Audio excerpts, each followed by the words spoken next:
नमस्कार, मैं हूं राहुल ठाकुर। दोस्तों, कुमार विश्वास का एक और बयान कई सवाल खड़े कर रहा है। सोशल मीडिया पर सनसनी मची हुई है क्योंकि इस बार एक बार फिर से इन्होंने ऐसा बयान दिया जिसके बाद लोग कह रहे हैं कि कुमार विश्वास तो सारी हदें पार करते हुए नजर आ रहे हैं, मर्यादा की जो सीमा है उसे लांघते हुए नजर आ रहे हैं, क्योंकि एक बार फिर इन्होंने खटिया बयान दिया है, ओछी टिप्पणी की है, भद्दा कमेंट किया है, वो भी हजारों लोगों के सामने भरे मंच पर। आपको याद होगा पिछली बार किस तरीके से सोनाक्षी सिन्हा और जहीर इकबाल की शादी को लेकर इन्होंने तंज कसे थे, फिर उस पर सफाई दी थी। लेकिन एक बार फिर से साल के अपने आखिरी कवि सम्मेलन में, यानी 2024 के आखिरी कवि सम्मेलन में, इन्होंने एक गंदा, जिसे कहा जाएगा घटिया, शर्मनाक, बेहुदा, बेतुका बयान, इस तरह की टिप्पणी इन्होंने की है। वो भी उसके बारे में जिनसे प्रधानमंत्री मोदी खुद मिलते हैं, लंबी चर्चा करते हैं, उस बच्चे के बारे में जिसके बारे में मोदी हालचाल पूछते हैं और उससे मिलने की इच्छा जताते हैं, वो 8 साल का बच्चा। उसके नाम से कुमार विश्वास को तकलीफ होने लगी है, इनका दिल बेचैन होने लग रहा है उसके नाम से, इनको दर्द हो रहा है उसके नाम से, और ये सीधे सीधे नफरत का जो बीज है वो हजारों लोगों के सामने भरे मंच से एक तरीके से बोते हुए नजर आ रहा है। सबसे पहले मैं चाहता हूं, यूपी के मुरादाबाद में जो कवि सम्मेलन था, इनका साल का आखिरी सम्मेलन, जिसके बारे में काफी तारीफ कर रहे हैं, बड़े बड़ा लेख लिख रहे हैं, और उसके बाद अगले दिन, कुछ 1-2 दिन बाद ही नए साल पर मैं क्या छोड़ूं, क्या नहीं छोड़ूं, क्या संकल्प लूं, उसके बारे में पूछ रहे हैं। वो सब बात करूंगा, लेकिन मैं चाहता हूं कुमार विश्वास का ये बयान, जिसकी काफी निंदा हो रही है, आलोचना हो रही है, सवाल उठ रहे हैं और लोग इन्हें आईना दिखा रहे हैं, तो मैं चाहता हूं सबसे पहले आप उसे सुनिए। मुझे पता है कि ये टिप्पणियां रिकॉर्ड करने के लिए बैठे हैं, लेकिन फिर कह दूं, माया नगरी में बैठने वाले लोगों को ये समझना पड़ेगा कि देश क्या चाहता है। क्या बात है, आहा, वाह। अब ये चलेगा नहीं कि लोकप्रियता हमसे लोगे, पैसा हम देंगे, टिकट हम खरीदेंगे, हीरोइन हम बनाएंगे, हीरो हम बनाएंगे, और तुम्हारी तीसरी शादी से औलाद होगी तो उसका नाम तुम बाहर से आने वाले किसी आक्रमणकारी के नाम पर रख लोगे। ये चलेगा नहीं। क्या बात है, आहा, वाह वाह वाह, जिंदाबाद, वाह वाह वाह। इतने नाम पड़े यार, कुछ भी रख लेते तुम, रिजवान रख लेते, उस्मान रख लेते। अब इसका मतलब किस माँ बाप को अपने बच्चे का नाम क्या रखना है, उसको लिए, इसके लिए इनको कुमार विश्वास से इजाजत लेनी पड़ेगी, या कुमार विश्वास को सर्टिफिकेट बांटेंगे, उसके बाद ही किसी बच्चे का नामकरण हो पाएगा, चाहे वो सैफ हो, चाहे करीना हो, चाहे सोनाक्षी हो, चाहे जहीर हो। इस तरह से इनको मिर्ची क्यों लग रही है? क्या ये कविवर नहीं जानते कि तैमूर नाम आपने जोड़ दिया एक आक्रांता से, लेकिन तैमूर का जो अर्थ है वो होता है आयरन बॉय, आयरन मैन, यानी फौलादी इंसान, जिसके बारे में कई बार करीना कपूर इंटरव्यूज में कह चुकी है कि मुझे बहुत ताज्जुब होता है कि लोग मेरे बेटे को लेकर इस तरीके से सवाल उठाते हैं, इस तरीके से ट्रोल किया जाता है। जबकि उन्होंने कई बार बताया है कि सैफ ने यह नाम इसलिए रखा क्योंकि उनके बहुत करीबी दोस्त का नाम तैमूर था, जिसको याद करते हुए इन्होंने अपने बच्चे का नाम तैमूर रखा था। लेकिन इन साहब को मिर्ची लग रही है, इन साहब को तकलीफ हो रही है। कोई सोनाक्षी अगर जहीर इकबाल से शादी कर रही है तो इनको दिक्कत हो रही है क्योंकि वो शत्रुघ्न सिन्हा की बेटी है, या जो वजह हो, इनका जो भी इसके पीछे एजेंडा हो, लेकिन इनको हर बात से तकलीफ है। ऐसे लग रहा है ऐसे यही अब ठेकेदार बन चुके हैं नए नए। इस देश में क्या होगा, कैसे होगा, माँ बाप क्या नाम रखेंगे, माँ बाप क्या पढ़ाएंगे बच्चों को, क्या कहां पढ़ाएंगे, इस तरह की सवाल, इस तरह की बातें कौन करता है? वो भी आप मंच में जाके हजारों लोगों के सामने इस तरह की बातें कर रहे हैं, तो फिर क्या फर्क है उन नफरत के ठेकेदारों में और आप में? एक तरीके से कहा जाए तो आप सीधे सीधे जो अभिनेता हैं उन्हें सीधे सीधे धमका रहे हैं कि अब एक तरीके से हिंदुओं के हिसाब से चलेगा, फिल्में हम देखते, इस तरह की बातें कर रहे हैं। तो एक घटियापन नहीं, नफरत की राजनीति नहीं, नफरत बयान नहीं, तो क्या है? और वो भी तब जब आपके प्रधानमंत्री कुछ वक्त पहले ही मिल रहे हैं, बाकायदा सैफ और करीना से मिलते हैं, पूरी कपूर फैमिली से मिलते हैं, उन्हें दिक्कत नहीं होती, उन्हें कोई तकलीफ नहीं होती, लेकिन आपको क्यों हो रही है? कुछ लोग तो मजे मजे में यूं ही लिख रहे हैं, राज्यसभा की टिकट, पिछली बार बहुत इस पर आलोचना हुई थी, जिसको लेकर कह रहे हैं नहीं मुझे कोई राज्यसभा की टिकट नहीं चाहिए, विधान परिषद नहीं चाहिए, कुछ नहीं चाहिए। और उस तैमूर के बारे में आप फिर टिप्पणी कर रहे हैं जिसके बारे में मोदी सैफ और करीना से सवाल कर रहे हैं कि मैं तो मिलना चाहता था, मैं तो उत्सुक था।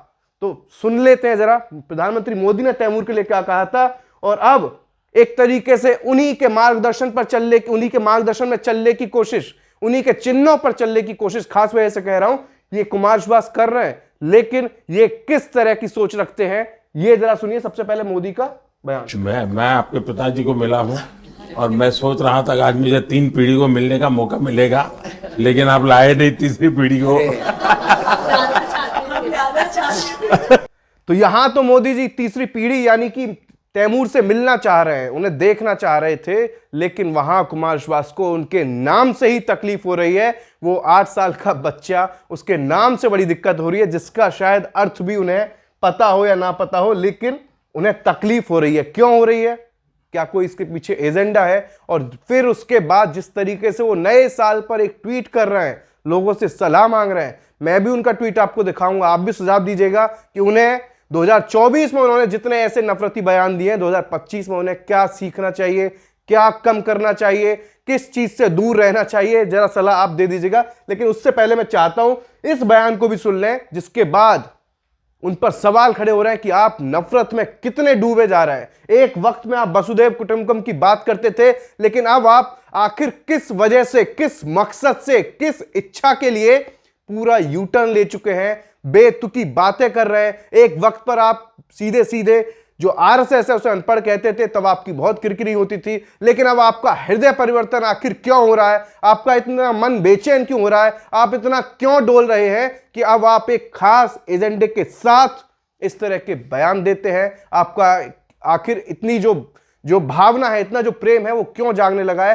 क्यों नफरत के बीज बोने पर आप तुले हुए हैं? ये सोनाक्षी सिन्हा को लेकर भी उन्होंने टिप्पणी की थी। ये सम्मेलन भी उत्तर प्रदेश में हुआ था, तब उन्होंने इशारों में शत्रुघ्न सिन्हा के घर का जिक्र, जिसका नाम रामायण है, उसका जिक्र करते हुए एक बेतुका और घटिया और भद्दा कमेंट किया था, जिसके बाद कुमार विश्वास की जो बेटियां हैं उनको लेकर भी कई तस्वीरें वायरल हुई। लोग सवाल उठाने लगे कि आपके घर खुद के अगर पत्थर के शीशे के घर होते हैं तो पत्थर नहीं उछाला करते, इस तरह की बातें हुई थी। लेकिन मैं चाहता हूं एक बार फिर सुने कि कुमार विश्वास को आखिर ऐसा क्या हुआ है कि वो आए दिन ऐसे सीधे सीधे मुस्लिम को टारगेट कर रहे हैं और अपना एजेंडा चलाने की कोशिश कर रहे हैं। सुनिए। रस्ते रस्ता अपने बच्चों को नाम याद कराइए, सीता जी की बहनों के, भगवान राम के भाइयों के। एक संकेत दे रहा हूं, जो समझ जाए उनकी तालियां उठें। अपने बच्चों को रामायण सुनवाइए, गीता पढ़वाइए, अन्यथा ऐसा ना हो कि आपके घर का नाम तो रामायण हो और आपके घर की श्री लक्ष्मी को कोई और उठा के ले जाता पड़ रहा। तो अब ये सिर्फ सस्ती तालियों के लिए ऐसे बयान दे रहे हैं या कोई छिपा हुआ एजेंडा है? क्योंकि सीधे सीधे जब इन्होंने ये बयान दिया तो सीधे सीधे सवाल उठने लगे थे कि सीधा इन्होंने सोनाक्षी सिन्हा और जहीर इकबाल की शादी को लेकर यह तंज कसा था, क्योंकि शत्रुघ्न सिन्हा के, जो सोनाक्षी सिन्हा के पिता हैं, उनके ही घर का नाम रामायण है। अब जब इतनी बड़ी बात फिर से एक तरीके से विवादित बयान दिया है, घटिया बयान दिया है, तो इस पर हंगामा मचना भी लाजमी है। ये सुरेंद्र राजपूत हैं, ये डॉक्टर कुमार विश्वास जो इस सम्मेलन में गए थे, उन्होंने ट्वीट करके जानकारी दी बाकायदा कि 31 दिसंबर को 1:30 बजे दोपहर को उन्होंने ट्वीट किया था कि मैं इस सम्मेलन में गया, बहुत अच्छा लगा, साल का आखिरी सम्मेलन था। लेकिन वहां जो इन्होंने कुछ कहा उस पर घमासान छिड़ गया। कांग्रेस के नेता प्रवक्ता कह रहे हैं, फिर गिरे चहला कुमार, खुद दुबई में घूमकर दिरहम बटोर रहे थे, उनके गुणगान कर रहे थे, अब जब ठगी कम पड़ी तो इधर शुरू हो गए। अवसरवादी इतना तो ना गिरो कि विश्वास का अर्थ ही अविश्वास ना हो जाए। यानी कि अब इनके नाम को लेकर ही कहीं विश्वास का अर्थ अविश्वास ना हो जाए, इतना मत गिरो, इस तरह की लोग सलाह दे रहे हैं। और कुछ लोग, जो इनका बयान है, माया नगरी में बैठे लोगों को समझ लेना चाहिए। उसके बाद जिस तरीके से इन्होंने ट्वीट किया, इन्होंने लिखा कि सुना है अमेरिका में ऐसा कुछ रिवाज है, शायद नए साल में खुद कुछ अपने में से कम करने का, मैं क्या छोड़ूं, क्वेश्चन मार्क।